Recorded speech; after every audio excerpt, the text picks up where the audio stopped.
On a acheté la maison en 2014, puis on a eu un grand coup de cœur pour cette maison.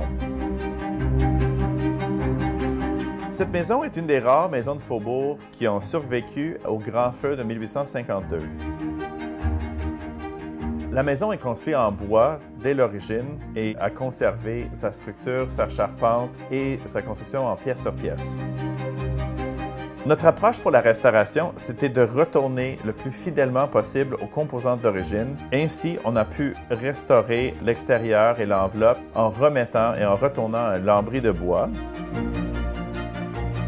Pour qu'est-ce qui est la toiture, à l'origine, elle était en cèdre, mais la condition urbaine ne favorise pas une telle restauration. Ainsi, on a choisi plutôt d'installer une toiture de tôle à la canadienne en métal, ce qui s'apparente aux toitures de l'époque de construction de la maison. Et les cheminées ont été restaurées à leur emplacement et taille d'origine. Un autre volet du projet qui était important pour nous, c'était de considérer la résilience face au changement climatique, pas juste sur le plan éco-énergétique, mais aussi la durabilité des choix et des interventions. La collaboration avec les artisans expérimentés en conservation et en restauration mérite d'être soulignée.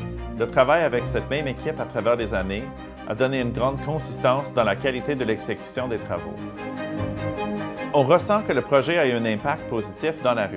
Les voisins, les visiteurs, les gens qui passent dans la rue, les travailleurs du quartier, ont souligné pour eux l'importance des travaux. Dans une maison ancienne, il faut considérer qu'on est propriétaire dans une échelle de temps très longue.